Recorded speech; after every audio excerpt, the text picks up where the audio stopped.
ओम शांति। आज का विषय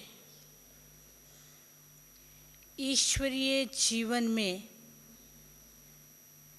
ब्रह्मा बाप समान उमंग और उत्साह कैसे रहे।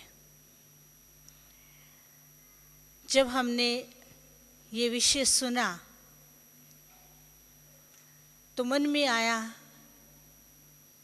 कि ईश्वरीय जीवन, जब जब ईश्वरीय जीवन की बात आती है, इसका नाम सुनते ही मन में एक उमंग,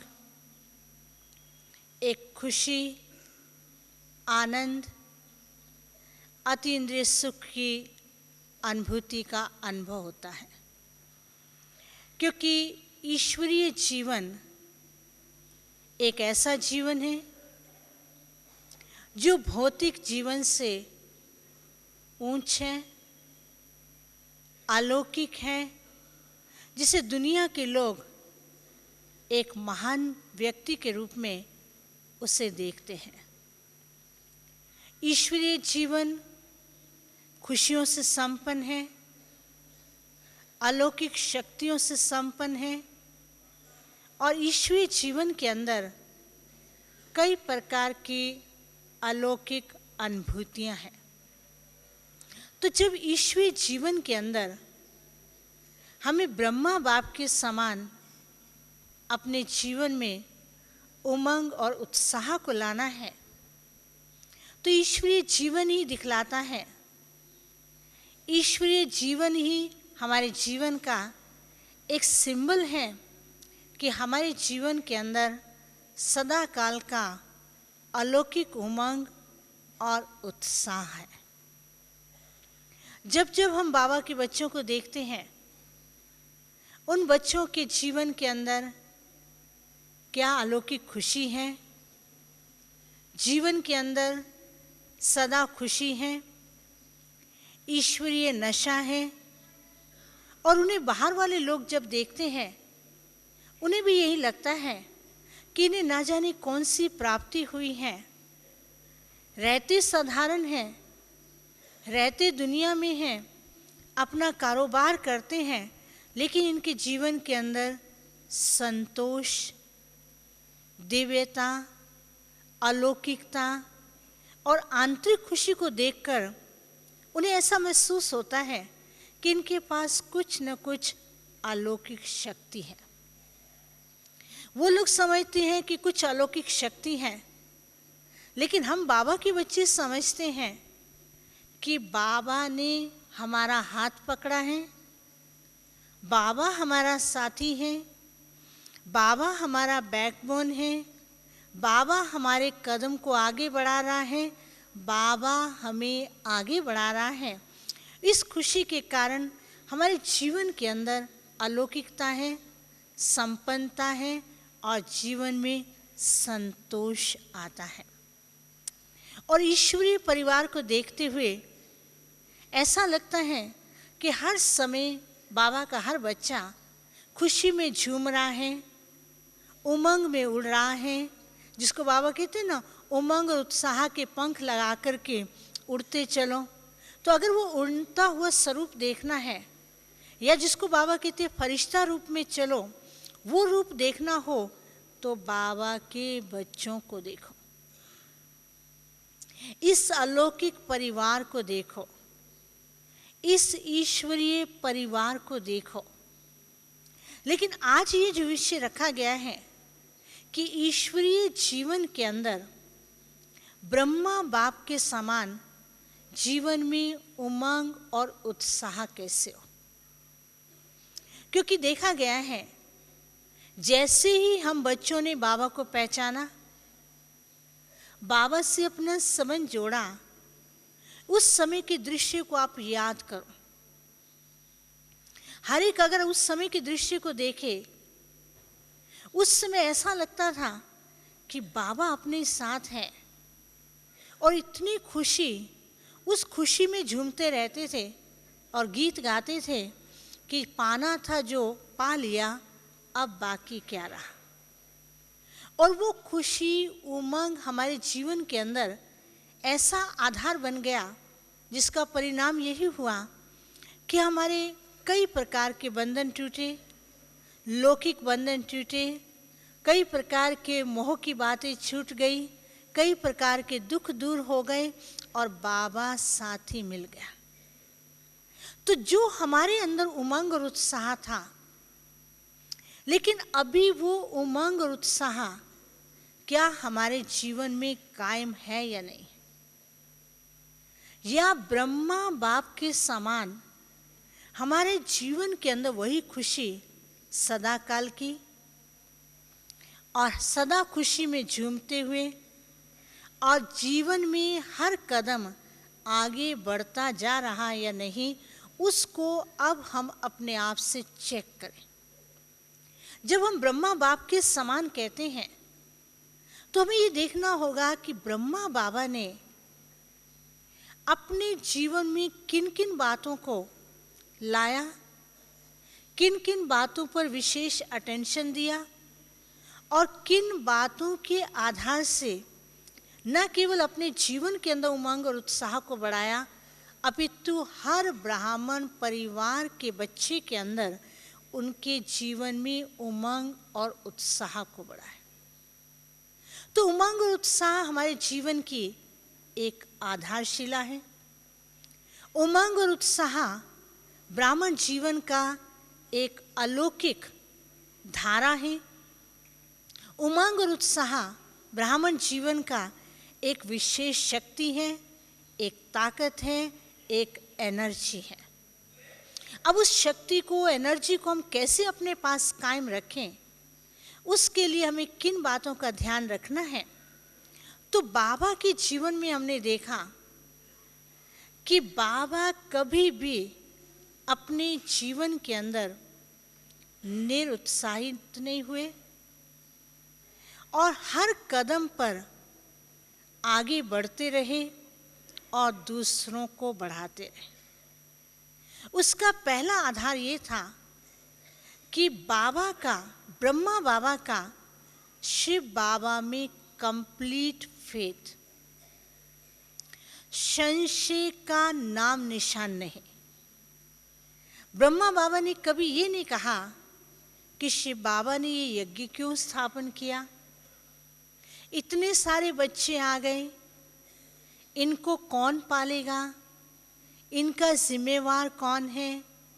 हर एक विभिन्न जाति के, विभिन्न धर्म के, विभिन्न भाषा के, विभिन्न संस्कारों के हैं, इनके साथ डील करना ये कैसे होगा। बाबा ने कहा नहीं, ये शिव बाबा का कार्य है, शिव बाबा जो कार्य कर रहा है उनको ही करना है, शिव बाबा संभाल रहा है, मैं तो केवल निमित्त हूं। एक अंश मात्र भी संशय नहीं आया। तो इसके कारण से ब्रह्मा बाबा के जीवन के अंदर सदा उमंग और उत्साह कायम रहा। अब हम अपने जीवन के अंदर देखें, जब ज्ञान को लिया उस समय वो खुशी थी, वो उमंग था। चलते चलते कभी कभी किसी के मन में ये विचार आ जाता है कि आखिर भी कब तक इस ज्ञान को धारण करेंगे। बाबा कहते कब तक अपने आप को भोजन खिलाओगे, एक दिन भी अगर भोजन नहीं खिलाओगे शरीर कमजोर हो जाएगा। एक दिन भी अगर आत्मा को भोजन नहीं देंगे तो आत्मा कमजोर हो जाएगी। तो ब्रह्मा बाबा ने क्या किया, क्यों, क्या, कैसे, किस तरह, इस प्रकार के क्वेश्चंस को सामने नहीं आने दिया। हमारे उमंग और उत्साह की कमी का यही कारण है। बाबा कहते बच्चों का उमंग उत्साह है, लेकिन वो पारे की तरह शेक करता है। कभी तो एकदम टॉप पर चला जाता है, कभी एकदम नीचे आ जाता है, कभी एकदम स्टेबल हो जाता है, कभी उसके अंदर कोई मूवमेंट नहीं है, कभी ऊपर नीचे होता रहता है। तो उसका परिणाम यही है कि बाबा ने कहा कि क्यों, क्या, कैसे की जो क्यों लगा के रखी हैं उस क्यू के आगे ही कई प्रकार के ऑब्स्टिकल्स आ जाते हैं, बाधाएं आ जाती हैं, जो बच्चे आगे नहीं बढ़ पाते हैं और वहाँ पर ही खड़े रहते हैं। बाबा ने कहा क्यों, क्या, कैसे करेंगे। आज भक्ति में भी देखते हैं कि जब मीरा को भगवान से मिलना था, कृष्ण से मिलना था, तो मीरा कहती थी, उसने अपना राज कारोबार छोड़ दिया, राज्य छोड़ दिया, परिवार छोड़ दिया, समाज छोड़ दिया, लोक लाज को छोड़ दिया। लोगों ने कहा कि मीरा पागल हो गई है। मीरा ने कहा कि दुनिया मुझको कहती पागल और मैं समझती कि दुनिया पागल है। उसके अंदर वो खुशी थी, वो उमंग था, वो नशा था और वो पक्का निश्चय था कि दुनिया बदल जाए लेकिन मैं तो भगवान की हूँ। तो इसी प्रकार से बाबा ने जो क्या किया, एक पक्का अटूट निश्चय, अंगद के समान निश्चय, बुद्धि के निश्चय को कोई भी तूफान हिला न सका। तो यदि हम अपने जीवन के अंदर सदा उमंग और उत्साह को कायम रखना चाहते हैं तो पहला कदम है कि बाबा में निश्चय। शिव बाबा हमें मिला, वही हमारा बैकबोन है, वही हमारा साथी है, हम उनके बच्चे हैं। बाबा हमें आगे बढ़ा रहा है, बाबा ने हमें चुना है। हम कितने सौभाग्यशाली हैं। तो अपने निश्चय में कभी भी डामाडोल ना हो। अगर निश्चय में हम डामाडोल हो जाते हैं तो कभी माया का तूफान आएगा, कभी मित्र संबंधियों के तूफान आएंगे, कभी दुनिया वाले रिमार्क्स पास करेंगे, कभी लौकिक वाले कुछ कहेंगे, कभी अपने मन के संकल्प कहेंगे। तो चलते चलते जो हमारा कदम रुक जाता है वो है हमारे निश्चय का डामाडोल होना। दूसरा कदम जो बाबा ने उठाया, बाबा अपने जीवन के अंदर एक पुरुषार्थ को नेचुरल और नेचुरल के साथ साथ एक्टिव, अलर्ट रहे और उसके ऊपर अटेंशन रखा। बाबा ने कहा कि मैं शिव बाबा का बच्चा हूं। शिव बाबा जो सारे विश्व का मालिक है, उसने मुझे चुन लिया है। वह हमें राजाओं का राजा बना रहा है, इतना महान बना रहा है, इस पुरानी दुनिया को परिवर्तित कर रहा है, सतयुगी नई दुनिया को ला रहा है। ऐसी दुनिया में मुझे जाना है या हमें जाना है तो अपने पुरुषार्थ को वैसा ही बाबा ने बनाया। बाबा ने उन संस्कारों को अपने जीवन में नेचुरल ही ढाल दिया। बाबा के बोल में, बाबा के कर्म में, बाबा की दृष्टि में, बाबा की वृत्ति में, कृति में जो दिव्यता थी वो बाबा को कहना नहीं पड़ता था, अच्छा मैं अभी योग में बैठ जाऊं, अब मुझे ये गुण धारण करना है, मुझे यहाँ बच्चों से बात करनी है, मुझे ऐसा स्वरूप धारण करना है। जैसा कि आज हम क्या कहते हैं, अभी हम योग में बैठेंगे, अच्छा गुण को कैसे धारण करना है, अभी मुझे सहनशील बनना है, अभी मुझे संतोष के गुण को धारण करना है, अभी मुझे गंभीरता के गुण को धारण करना है। हम एक एक गुण को लेकर के अपने पास अप्लाई करने का पुरुषार्थ करते हैं। लेकिन बाबा ने सभी गुणों को अपने जीवन के अंदर ऐसा नेचुरल अडॉप्ट कर लिया कि जिस समय शक्ति की जरूरत है बाबा का शक्ति स्वरूप दिखाई देता था, जिस समय प्यार की जरूरत है बाबा प्यार के सागर के समान होता था। और कभी बाबा गंभीर हो जाते थे और कभी बाबा दिव्य गुणों से संपन्न हो जाते थे और कभी बाबा गुणों का स्वरूप बन करके गुणों की वर्षा करते थे। उसका कारण यही रहा कि बाबा ने पूरे ही ज्ञान को अपने अंदर धारण किया, जिसके लिए भक्ति में कहते हैं कि चिड़ियों ने सागर को हप कर लिया। चिड़ियों ने तो किया ही किया, लेकिन उससे पहले बाबा ने ज्ञान को अपने जीवन में ऐसा धारण किया। हप करने का अर्थ है कि उसका स्वरूप बनना, उस जैसा बनना, जिसे कहा जाता है कि योगी को कहते हैं next to God. Brahma Baba is called next to God, कि जो गुण शिव बाबा के अंदर हैं, जो शक्तियां हैं, जो शिव बाबा देते हैं, वो सब कुछ गुप्त रीति से बाबा ने अपने अंदर धारण करके अपने आप को वैसा बना करके अपनी लाइफ को एक नेचुरल बनाया। तो बाबा कहते हैं तुम बच्चे भी वैसा ही कर सकते हो। बाबा ये कहते हैं ये तब हो सकता है कि जब हमारे अंदर वो नशा रहे, जब हमारे अंदर वो खुशी रहे, जब हमें पक्का निश्चय हो कि बाबा हमें ऐसा बना रहे हैं, तो हमारे अंदर धीरे धीरे वो सारे गुण स्वतः ही आने लगे। दूसरा, हम अपने अंदर ज्ञान को अपने जीवन में धारण करते रहेंगे।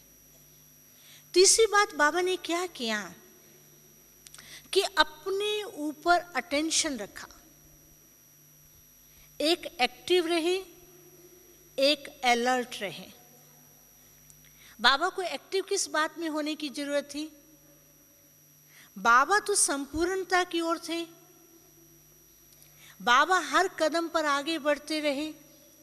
शिव बाबा ने जो डायरेक्शंस दिए, उस डायरेक्शंस को पूरी तरह से अपने जीवन में धारण किया, कोई कमी नहीं आने दी। लेकिन बाबा किस बात में एक्टिव रहे? बाबा ने एक्टिव इस बात में रहे कि जिस समय शिव बाबा दे रहा है, उस समय के महत्व को पूरा जाना। अगर समय बीत जाने के बाद बाबा पुरुषार्थ करते, उसका महत्व नहीं रहता। मानो अगर धरती में बीज डालना है और बीज डालने के टाइम हम नहीं डालें और जब कटाई का समय आता उस समय बीज डालेंगे, तो क्या फल निकलेगा? अब जब एग्जाम देने का टाइम है, मानो कोई व्यक्ति एक एग्जाम देना चाहता है, प्रमोशन लेना चाहता है, जब एग्जाम देने का टाइम है एग्जाम नहीं देगा और एग्जाम पूरा होने के बाद एग्जाम देगा, क्या उसे प्रमोशन मिलेगी? कोई बीमार पड़ता है, बीमारी के समय ट्रीटमेंट नहीं किया, बाद में किया, उसका रिजल्ट मिलेगा? नहीं मिलेगा। तो बाबा ने क्या अटेंशन रखा, किस बात में एक्टिव रहे कि जिस समय शिव बाबा जो कह रहे हैं, जो दे रहे हैं और जिस समय मुझे करना है, वो समय के अकॉर्डिंगली किया। शिव बाबा ने कहा कि बच्चे तुझे यज्ञ स्थापन करना है, बाबा ने सब कुछ समर्पण कर दिया। शिव बाबा ने कहा कि ये यज्ञ को संभालो, बच्चों को संभालो। जी बाबा, हाँ बाबा, क्यों नहीं, हो जाएगा। तो बाबा ने हाँ जी के मंत्र में भी अटेंशन ये रखा कि हाँ जी में भी मुझे आनाकानी नहीं करनी है, या समय के बाद करेंगे, अभी नहीं तो बाद में कर लेंगे। बाबा ने कहा कि जो शिव बाबा ने कहा है वो होगा ही। तो बाबा ने इस बात पे अटेंशन रखा, एक अटेंशन की शिव बाबा की श्रीमत को मुझे पूरी तरह से फॉलो करना है। दूसरा अटेंशन रखा कि बाबा ने मुझे कहा है सारे विश्व का कल्याण करना है, तो सारे विश्व के कल्याण के लिए मुझे किन किन बातों का ध्यान रखना। सारे विश्व के कल्याण के लिए सबसे पहले अपने आप को संपन्न करना है। तो बाबा ने अपने आप को संपन्न करने का तरीका क्या किया कि अपने पुरुषार्थ में योग पर विशेष ध्यान दिया। रात को उठ करके एकांत में बैठ करके जब भी समय मिला अपने आप को योग से संपन्न करते रहें और योग के द्वारा अपने आप को कंप्लीट प्योर किया। फिर दूसरा बाबा ने क्या किया कि जो योग के द्वारा संपन्नता की स्टेज को पाया, योग के वाइब्रेशन सारे वर्ल्ड में फैलाए। ये नहीं कहा कि मुझे क्यों देना है, मैं कैसे सारे विश्व की आत्माओं को ये ज्ञान दूं। बाबा ने अपने आप को इतना एक्टिव और अलर्ट बना दिया कि जब समय मिला कि सारे विश्व की आत्माओं को योगदान दो। प्रातःकाल उठ करके सारे विश्व की आत्माओं को इमर्ज करके बाबा ने योग के वाइब्रेशंस के प्रकंपन सारे विश्व में फैला दिए। योग की धाराएं बहा दी। किसी को शांति चाहिए तो उसको शांति दी, किसके मन को अशांति है उसको शांत बनाने का रास्ता बताया। तो बाबा ने इस बात का अटेंशन रखा कि मुझे सारे विश्व का कल्याण करना। तो जब हमें ये धारा आ जाती है, ये धारणा मन में आती है कि मुझे भी बाप के समान विश्व का कल्याण करना है, तो उस समय आप समझ सकते हैं क्या हम अपने जीवन में एक्टिव नहीं बन सकते? क्या हमारे जीवन के अंदर सुस्ती आएगी? क्या हमें लगेगा कि अभी हमें आराम करना है या हम नहीं कर सकते हैं? तो बाबा ने जो लक्ष्य रखा, एक तो विश्व की आत्माओं के कल्याण के लिए अपने पुरुषार्थ पर लक्ष्य, दूसरा अटेंशन रहा कि मुझे शिव बाबा के यज्ञ में सब कुछ समर्पण तो कर ही दिया है, लेकिन अपना मन, श्वास, संकल्प सब कुछ समर्पण करना है। जैसे आज प्रातः हमने सुना कि दधीची ऋषि की तरह ही सब कुछ अर्पण करना। बाबा ने कहा कि अगर दधीची ऋषि की तरह मैं अर्पण नहीं करूंगा तो भविष्य सत्युग की दुनिया के अंदर मेरा ऊंच पद नहीं हो सकेगा। बाबा की एक नहीं हजारों प्रैक्टिकल उदाहरण हैं कि बाबा ने हर कर्म करके दिखाया। जब जो यज्ञ के अंदर कोई भी कार्य होता था, या छोटा होता था या बड़ा होता था, बाबा स्वयं आकर के खड़े हो जाते थे। उस समय भाई बहनें कहते थे, बाबा आप क्यों खड़े हैं, आप ये कार्य नहीं करो। तो बाबा कहते थे, तुम सब मुझसे क्या चाहते हो कि अगर मैं ये कार्य नहीं करूंगा तो मैं संपन्न कैसे बनूंगा। कभी विशाल कार्य होता था, वो कार्य करना कठिन होता था, लेकिन बाबा जाकर के वहाँ खड़े हो जाते थे। उस समय सभी भाई बहन इकट्ठे हो जाते थे। जो कार्य 10 दिन में होना है वो 2 घंटे में पूरा हो जाता। तो बाबा ने क्या किया, उस नशे के स्वरूप बनकर के हर कार्य में आकर के हाथ बढ़ाया, हर कार्य में एक उदाहरण प्रस्तुत किया। तो ये बाबा के जीवन का एक प्रैक्टिकल उदाहरण है कि बाबा के जीवन के अंदर इतना उमंग और उत्साह था कि बाबा ने कभी कहा नहीं कि ये कार्य हो ही नहीं सकता है, असंभव को संभव बनाया। बाबा ने कहा कि तुम ब्राह्मणों के जीवन के अंदर इम्पॉसिबल शब्द है ही नहीं, तुम ब्राह्मण कर सकते हो, सफलता के सितारे हो, सारे विश्व के लिए लाइट हाउस हो, गाइडिंग स्टार हो। तो जब आप गाइडिंग स्टार हो, सफलता के सितारे हो, विश्व के लिए लाइट हाउस हो, तो आप सभी कर ही सकते। तो बाबा ने एक तो अपने पुरुषार्थ पर अटेंशन दिया, दूसरा इस ईश्वरीय यज्ञ के हर कार्य के ऊपर अटेंशन दिया, तीसरा बाबा ने क्या किया, ईश्वरीय परिवार के हर बच्चे के ऊपर अटेंशन दिया। बाबा के पुरुषार्थ के अनुसार बाबा तो एक कदम में ही संपन्नता की स्टेज में है, लेकिन बाबा ने कहा मैं अपने बच्चों के साथ चलूंगा, बच्चे मेरे साथ हैं, बच्चों को छोड़ करके नहीं जा सकता हूँ। अभी भी हम सुनते हैं वतन में श्री बाबा ब्रह्मा बाबा से बात करते हैं, पूछते हैं कब आपके बच्चे तैयार होंगे, कब ये सब कार्य करेंगे। ब्रह्मा बाबा अभी भी बच्चों से इतना प्यार करते हैं और कहते मेरे बच्चे तैयार हो रहे हैं, हो जाएंगे। श्री बाबा को कहते हो जाएंगे, श्री बाबा कहते कब तक होंगे, कहते हो जाएंगे। तो बाबा कहते कि मैं इन बच्चों के लिए रुका हुआ हूँ, बच्चों के साथ रहता हूँ, बच्चों के साथ खाता हूँ, बच्चों के बिना मैं रह नहीं सकता हूँ। तो बाबा ने क्या किया, हर बच्चे को आगे बढ़ाने के लिए, उसके उमंग और उत्साह को आगे रखने के लिए, उसके उमंग और उत्साह में उड़ता रहे, उसको कदम कदम पर साथ दिया। साकार बाबा की बातें हम सुनते हैं कि जब भी कोई भी बच्चा, चाहे छोटा बच्चा हो, चाहे बूढ़ा हो, चाहे जवान हो, चाहे कन्या हो या कुमार हो, जो भी बाबा के पास आए, बाबा ने कभी ये नहीं शो किया है कि ये इस प्रकार का बच्चा है।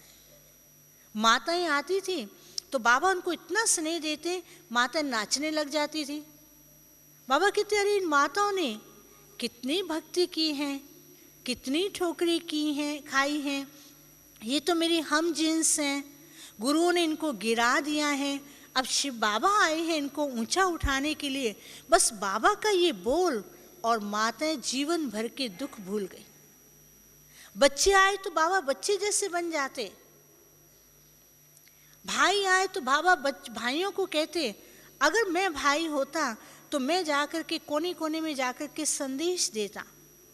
तो बाबा ने हर बच्चे के अंदर इतना उमंग और उत्साह भरा और बाबा ने कहा कि यज्ञ की सफलता यही है कि जब यज्ञ का हर बच्चा बाबा के प्यार में, शिव बाबा के स्नेह में, खुशी में झूमे, नाचे, बढ़े और खुशी में उमंग और उत्साह में उड़ता रहे, तब ये यज्ञ की सफलता है। जब कभी बाबा किसी को निराश देखते या उदास देखते, बाबा कहते थे ये ब्राह्मण परिवार के अंदर निराशा और उदासी, ये तो माया आ गई है। बाबा क्या कहते थे, माया तो कागज़ का पेपर है, माया तो बिल्ली है, माया तो ऐसे ही है, माया तो आपकी परीक्षा लेने के लिए आती है, आप तो शक्तिशाली हो, आप तो महान हो। तो ऐसे वरदान दे करके बाबा ने हर एक बच्चे के अंदर उमंग और उत्साह को भरा। तो बाबा भी यही कहते हैं कि ब्राह्मण परिवार के अंदर अपने जीवन के अंदर उमंग और उत्साह लाने के लिए अपना लक्ष्य ऊंचा रखो, अपने आप को गाइड करो, अपने टाइटल्स को याद करो, अपने ओरिजिनल स्वरूप को याद करो। आप क्या थे, इष्ट देव थे, सतयुग में इतने महान थे, द्वापर में आए तो भक्त आपकी भक्ति करते रहे हैं। तो उस स्वरूप के अंदर टिको और उस स्वरूप को सामने ला करके उन गुणों को अपने जीवन में लाओ और उन गुणों के द्वारा हर एक ब्राह्मण परिवार को ऊंचा उठाओ। अगर जब तक ब्राह्मण परिवार को आपने ऊंचा नहीं उठाया तो सतयुग की दुनिया में जाकर के कहाँ राज्य करेंगे? सारा परिवार ही नहीं होगा, राज्य ही नहीं होगा, तो सतयुग की दुनिया में किससे मिलेंगे? यही परिवार है जिससे मिलेंगे, यही भाई बहनें हैं जो विश्व महाराजन के रूप में दिखाई देंगे, यही भाई बहनें हैं जो कि रॉयल फैमिली के रूप में दिखाई देंगे। तो बाबा कहते ये कदम जरूरी उठाना है कि खुद भी खुशी में रहो और दूसरों को भी खुशी मिला। फिर इसके बाद बाबा ने क्या किया कि बाबा ने हर बच्चे को संपन्न बनाने के लिए इतनी शिक्षाएं दी, तरीके बताए, युक्तियां बताई, और बाबा बच्चे को गुप्त रीति से संपन्न बना रहे हैं। लेकिन बच्चे क्या करते हैं, चलते चलते कभी बच्चे बन जाते हैं, अपने स्वरूप को भूल जाते हैं, बाबा ने जो टाइटल्स दिए हैं वो टाइटल्स को भूल जाते हैं, उस स्वरूप में नहीं रह पाते हैं। एक बार की बात है कि एक संदेशी बाबा के पास गई और बाबा ने एक सीन दिखाया। उस सीन में क्या था कि एक बहुत बड़ा पर्दा लगा हुआ था। तो संदेशी बाबा को कहती, बाबा ये पर्दा खोलो। बाबा ने कहा कि अभी ये पर्दा नहीं खोलेंगे, लेकिन वो कहे बाबा इसको खोलो, मैं देखना चाहती हूँ। बाबा ने कहा कि बच्चे भी पुरुषार्थ कर रहे हैं, लेकिन अभी क्या देखोगी, अभी संपन्न तो बने ही नहीं हैं। उसने कहा नहीं, मुझे देखना है। तो बाबा ने कहा कि अच्छा ठीक है, आप देखना चाहती हो तो मैं खोल देता हूँ। तो बाबा ने जैसे वो पर्दा खोला तो पर्दे के पीछे क्या, सब बच्चे तैयार हो रहे थे। आप सभी वहाँ थे। किसी का मुकुट साइड में है, किसके बाजू का जो डेकोरेशन वो एक साइड में ऊपर से नीचे है, किसके गले के हार आधे हैं, किसके पूरे नहीं हैं, किसका मुकुट पीछे लटक रहा है, किसका आगे को हो रहा है। तो देखते वो हंसने लगी। कहती बाबा ये क्या हो रहा है, ये तो अच्छा नहीं लग रहा है। तो बाबा ने कहा यही तो मैं दिखाना नहीं चाहता था कि अब क्या हो रहा है। तो बाबा ने कहा कि देखा तुमने ये सब क्या हो रहा है। तो बाबा ने कहा कि देखो, बाबा चाहते हैं कि मेरे बच्चे अभी संपन्न बने। समय अनुसार समय कम है और समय को देख करके अपने पुरुषार्थ को तीव्र करें।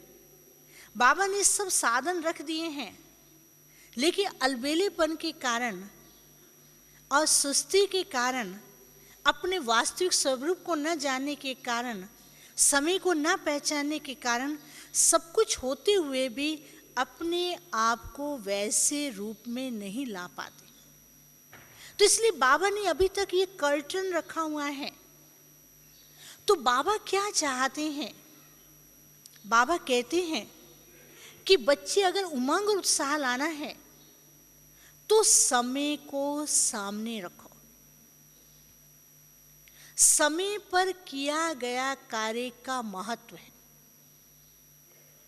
मानो अगर आपको स्टेज के ऊपर कुछ भी प्रेजेंट करना है तो उस समय परफेक्ट बन करके आते हैं और वही जो प्रेजेंट करना है उसको संपन्न लाते हैं। अगर संपन्न नहीं होगा तो स्टेज पे नहीं लाएंगे। तो बाबा कहते हैं कि आप स्टेज का शो पूरा हो जाए तो उसके बाद लाते हैं, उसके कोई महत्व नहीं है। देखने वाले ही चले गए, देखा ही नहीं, उसका कोई महत्व नहीं रहा है। तो बाबा ने कहा कि बच्चों को इस बात का ध्यान रखना है कि समय के महत्व को जानना है। कहते ना, समय का पंछी उड़ता जाए, गया वक्त हाथ ना आए। इस पर मैं आपको एक छोटी सी उदाहरण सुनाती हूँ कि एक बार की बात है कि एक व्यक्ति कोई किताब खरीदने के लिए गया। वह किताब खरीदने के लिए गया, बोला इसका रेट क्या है, बोला 20 रुपये है। सोचा थोड़ी देर में आके लेता हूँ। थोड़ी देर के बाद फिर आया, बोला इसका रेट बताओ कितना है, बोला 50 रुपया है। उसने कहा शायद ऐसे ही बोल रहा है। कहा एक दो और दुकान में देखता कोई और अच्छी किताब इससे मिल जाए। सारा घूम करके वापस आया, बोला इसका रेट क्या है, बोला 100 रुपया है। बोला अभी 15 मिनट पहले इसका रेट 20 रुपया था, 50 रुपया था, पहले 20 रुपया था और अभी 15 मिनट में 100 रुपया हो गया। उसने कहा कि जिस व्यक्ति को ये वैल्यू नहीं है समय की, तो उसकी किताब का वैल्यू बढ़ती ही जाएगी। तो इसी प्रकार से बाबा कहते हैं जीवन को बनाना है।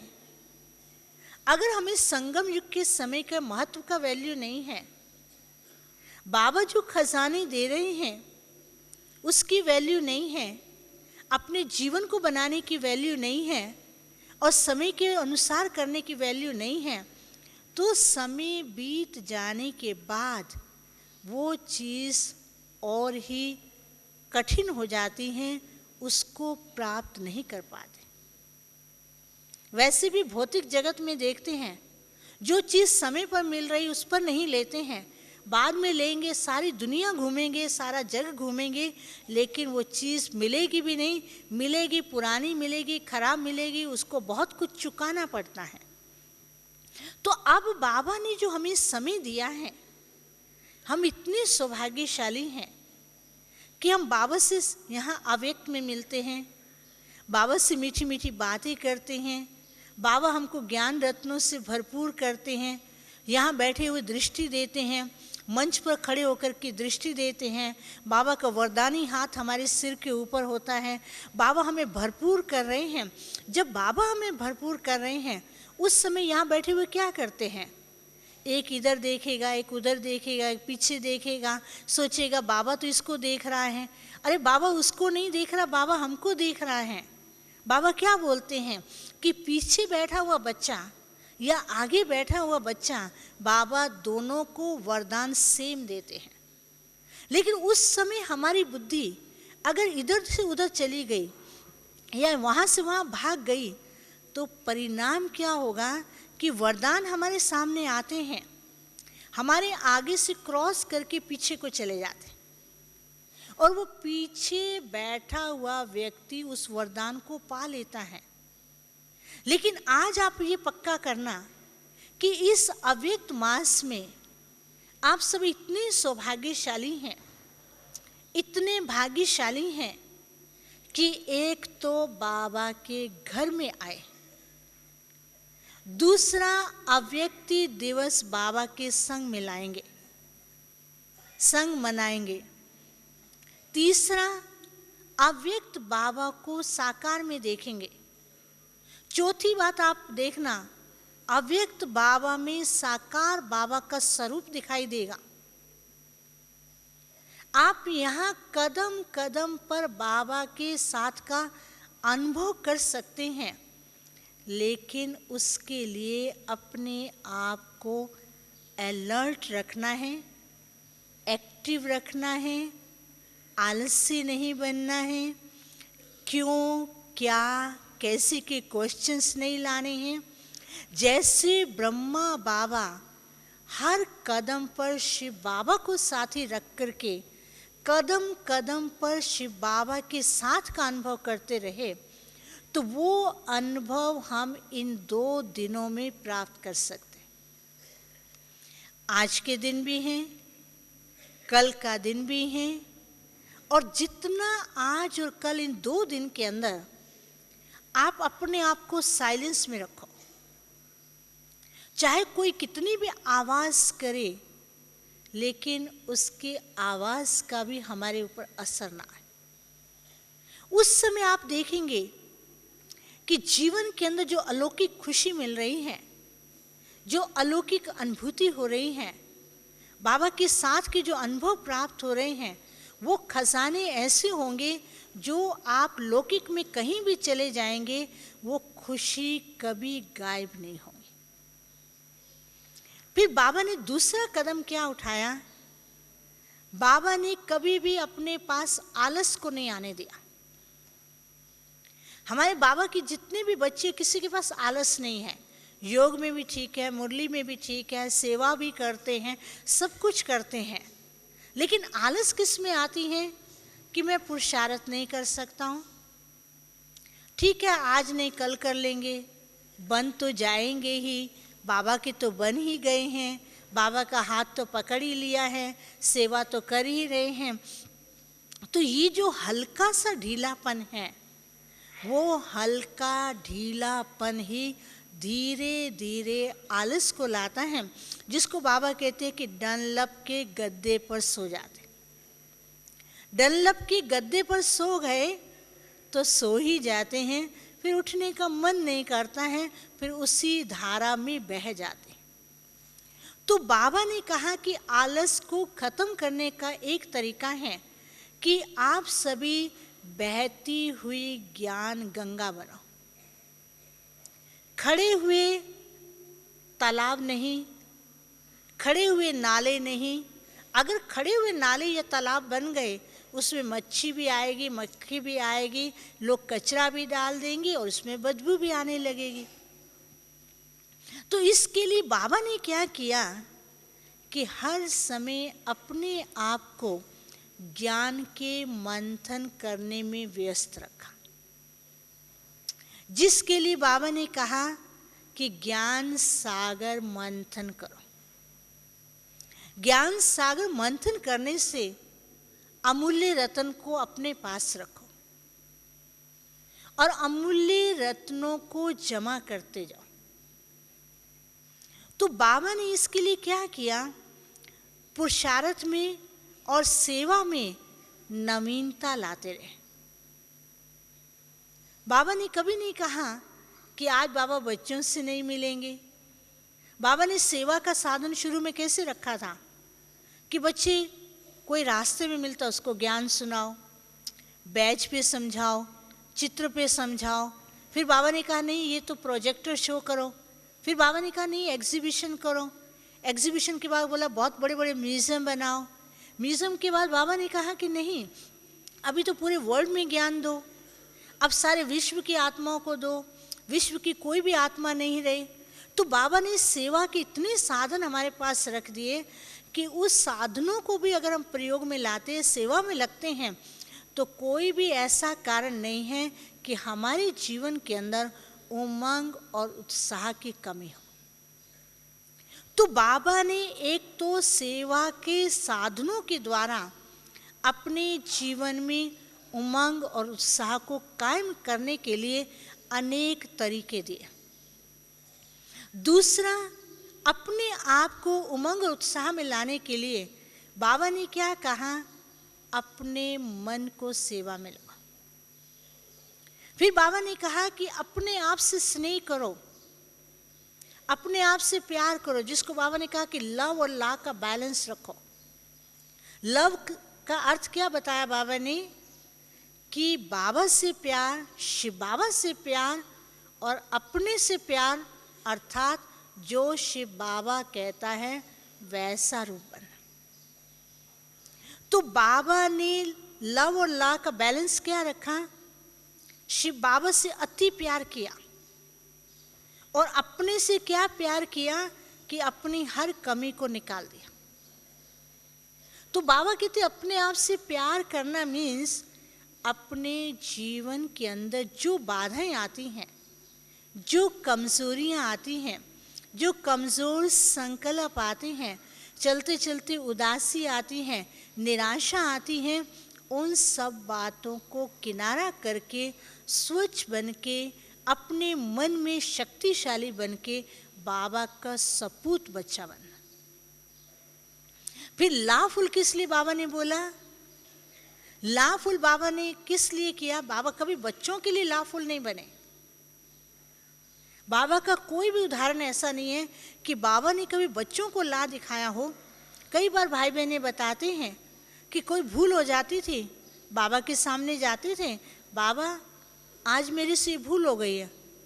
बाबा कहते अरे ये क्या हुआ, कुछ नहीं हुआ, भूल जाओ, कोई बात नहीं है, ये तो मामूली सी बात है, कुछ भी हो जाए बाबा का हाथ नहीं छोड़ना।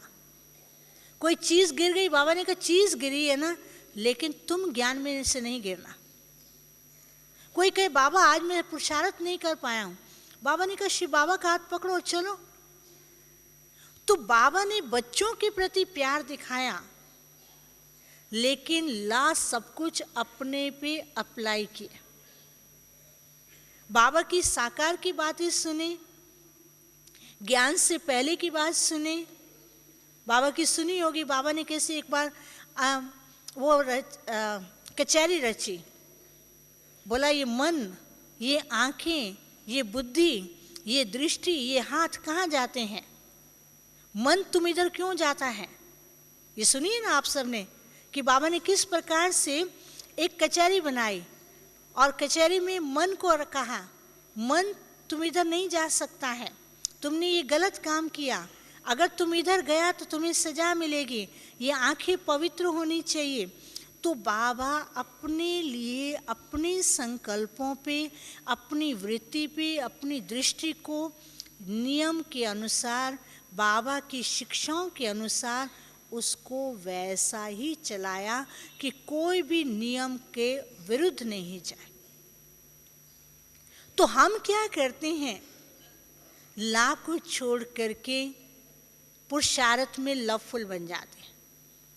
बाबा कहते हैं बाबा के प्यार में लवलीन बनो, लेकिन बाबा के प्यार में लवलीन की बजाय केवल प्यार में ही खो जाते, ढीले हो जाते हैं, आलसी हो जाते हैं और संकल्पों में ढीलापन आता है। संकल्पों का ढीलापन आना ही उमंग और उत्साह का ढीलापन होना। मानो अगर आपको कोई सेवा दी जाती है, आज आप कहते हैं सेवा नहीं करूँगा, तो सेवा का स्वरूप कैसा हो जाएगा, हल्का हो जाएगा। नहीं, अगर आपको कहते नहीं ये सेवा करनी है, उस समय इतना उमंग उत्साह में आते, उस समय सभी इकट्ठे हो जाएंगे और ऐसा लगेगा कि कोई विशाल कार्य करने जा रहे हैं, चारों तरफ उमंग और उत्साह हो जाए। तो आधार क्या हुआ, हमारे मन का एक संकल्प। तो मन का एक संकल्प शक्तिशाली, मन का एक संकल्प श्रेष्ठ, प्योर, महान, ऊंच, जब वो संकल्प आता है, उस संकल्प के आने से ही हमारे पुरुषार्थ के अंदर उमंग और उत्साह आता है। तो बाबा की सबसे बड़ी विशेषता ये रही, बाबा ने कभी भी अपने संकल्पों को ढीला नहीं किया और ही शक्तिशाली बनाया, महान बनाया, ऊंच बनाया, विश्व के कल्याण के अर्थ बनाया, बच्चों को ऊंचा बनाने के लिए किए और हर आत्मा को आगे बढ़ाने के लिए किए।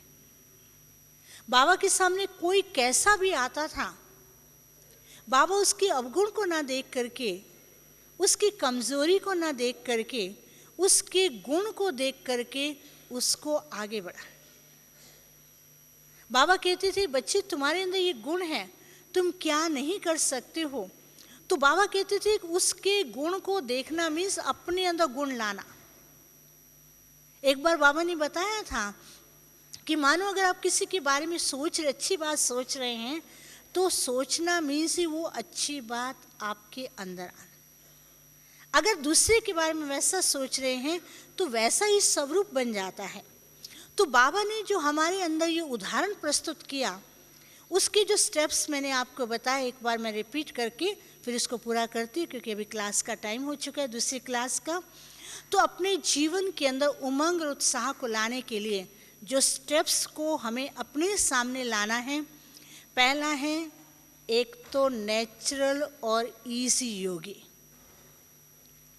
दूसरा एक्टिव, अलर्ट और अटेंशन, तीसरा बाबा पे निश्चय, स्वयं पे निश्चय और बाबा के हर कार्य पे निश्चय, चौथा स्टेप है बैलेंस, लवफुल और लाफुल, और पांचवा स्टेप है कि अपने जीवन के अंदर ट्रस्टी होकर के चलना। अगर ट्रस्टी होकर के चलेंगे तो लाइट रहेंगे, अगर ट्रस्टी नहीं है, मैंपन है, तो भारीपन आता है। फिर उसके नेक्स्ट स्टेप है कि अपने पास यूनिटी, जैसे ब्रह्मा बाबा ने यूनाइट किया, यूनिटी लाई, बच्चों को आगे बढ़ाया, तो अपने पास यूनिटी करनी है, संकल्पों को बाबा के प्यार में यूनाइट करना है। उसका नेक्स्ट स्टेप है हम्बल और ऑनेस्ट।